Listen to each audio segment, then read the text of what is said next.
pastime. What a mixture of weekends, sun, rain, and what's being made. In fact, we have more events than we have time to show you tonight, so our report of the vintage from Weston will have to wait till the programme. Well, let's stop being 24 minutes. Well, I don't expect it has escaped the notice of you that last week was Folk Week. We bring you a report of Saturdays around Bristol. This weekend, Staple Methodist Church held a fete with it to celebrate a hand being built. We went to see where it differed. Item this week was the international competition held by the Radio of Great Britain. But what of that week? Well, various different types of folk entertainment were displayed as a large group of dancers and musicians made their way through various... Sure. Well, if you're hoping to see some of the dancing, which was because we'll be showing it on Prime Week.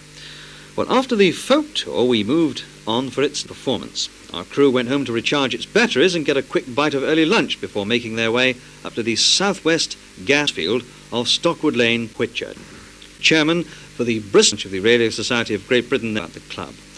Well, that was soon after me on Saturday, and since the competition didn't start until 6 o'clock, our crew thought that they would go up to see the Staple Hill Methodist fete. After that, they planned to return to the radio site to see what kind had been made. On their way to Staple Hill, they ran into heavy fate. Then it was time for our ever crew to rush off back to the Whitchurch field, where our radio ham friends were waiting for the last few minutes up to 6 o'clock. 6 at the start of the competition, after which time they would have to call up as many other stations as in 24 hours. Our traffic-harassed crews were late getting there and arrived just after the competition started. But they found Terry again and, as before, enlisted his help to talk to one of the operators whose job it was to be one of the team calling up stations. Well, with that sleep. Well, on Sunday evening, our pastime crew made their way down to Walls, where they filmed the lunchtime stage of the vintage car rally which had set out in Supermare. And if you're interested in that, next week. After a couple of hours' rest, we made our way up to the radio last time. It was just before the end of the 24-hour period, and we asked Roger Horseman to find out. It's 10. But of course, it'll take months to get all the calls confirmed and the points checked for a winner. Well, that's all this week.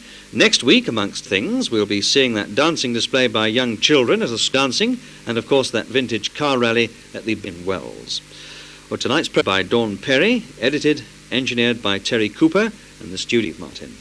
Pastime was Jeff Searle. So until next week, and pastime.